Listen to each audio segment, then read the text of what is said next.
For Clarence Big House Gaines, coaching college basketball meant much more than a win-loss record.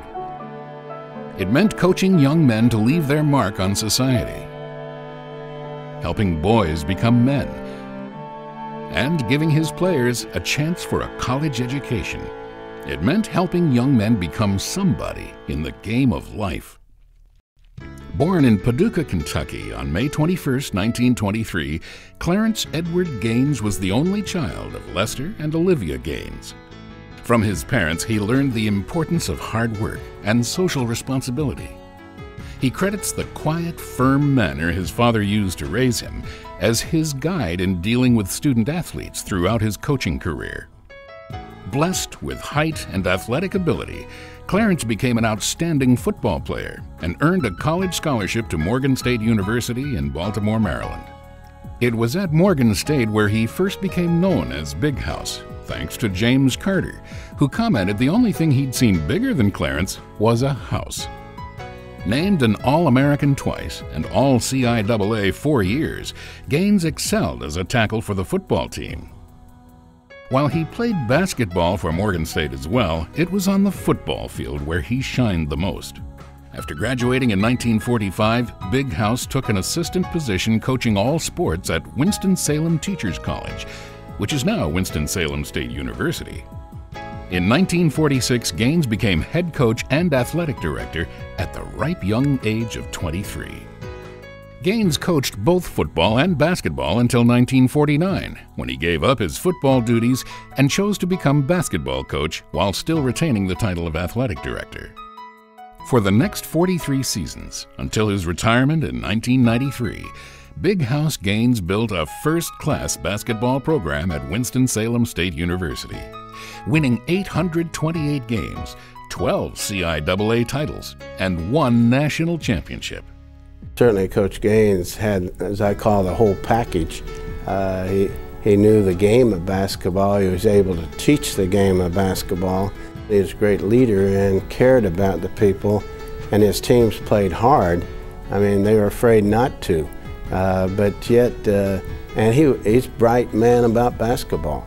His teams were successful because of several things. He emphasized the fundamentals, stressed team unity, and conditioned his players to be in the best physical shape possible.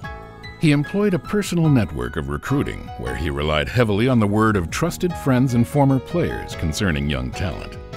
Several of his players went on to become superstars in the NBA, players like Cleo Hill and Earl the Pearl Monroe. Yet it wasn't all about basketball. Big House understood the importance of a college degree and made sure his players were students first and athletes second. He was an individual that was a stickler for education, because at the end of the day, that's what you have to fall back on. He was the one that stressed the importance about education. He was the one that stressed the importance about picking up the book. He was the one that said, if you can spend 2 hours on the basketball court, you can spend 2 hours reading a book. Off the court, a significant majority of his players graduated to become professionals in various fields, from teachers to doctors to small business owners. For me, Coach Gaines was more than just a basketball coach. He was a father figure, he was a mentor, he was a teacher, and he was a believer in young men. No matter how large I get or how high I climb or how much I grow, I'll always be the little guy that he coached at Winston-Salem. I'll always be the guy with the injured knee that he took into his program instead of shoot me like he shoot horses and like they shoot horses in Kentucky. I'm the same Steve.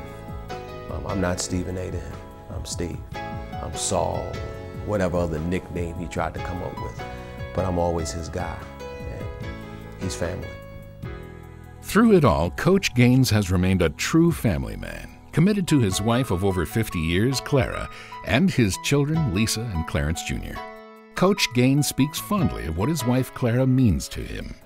I don't care how ridiculous the situation was or whatever problems we had, she was always by my side, offering advice.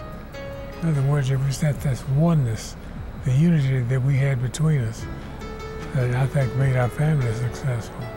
She devoted 100% of her time, the raising of those children and trying to take good care of her big knucklehead husband and such. I've been very successful in my life, and I've been married now for 44 years. And a lot of that really for me started with observing and watching Mr. and Mrs. Gaines, both as a basketball coach, as a mentor, as a father figure, and as a teacher. And to me, they both served in those kinds of capacities. So for me, I like to thank both Mr. and Mrs. Gaines because they both were coaches. One just happened to coach on the basketball court. Mrs. Gaines coached on the court of life. In 1982, Coach Gaines reached the ultimate pinnacle of basketball success as he was inducted into the Naismith Memorial Basketball Hall of Fame. Dr. Leroy Walker, longtime friend and colleague of Coach Gaines, shares his thoughts on Big House. It's not often that a colleague can judge his actions and his behavior by saying, I wonder how Clarence would have done that, or what Clarence would have said. He also made me a better person. I began to think of him more as a teacher, certainly a great coach, but a teacher, because that's the way he taught basketball to his players. But also a humanitarian. He did many great things in the community, and I think Winston-Salem was a much better place because Gaines was there. And our friendship has grown almost each decade, more and more in that vein other than just in basketball. I love him dearly. There is no man on this planet Earth that I admire more than he. I look up to him, I respect him, I love him. He's a special man. I'm proud of what the youngsters achieved, first of all, as individuals. And secondly, I'm also proud of the fact that they ended up as good ball players. A lot of these youngsters come back here each and every year. I treated them like they were my children. And they say, well, we always remember that thing your mother put in your head. Grow up and try to be somebody. It's been a kind of a service deal. I put something in, but I think I got more out. We didn't have any dummies around. And my mother used to buy them, don't be a dummy, don't be a dummy. And I might not have been quite as crude as she was with that, but she got her point over, and I think I got my point over also. While his list of achievements is vast and impressive, Coach Big House Gaines, the person, is the reason he has become a legend.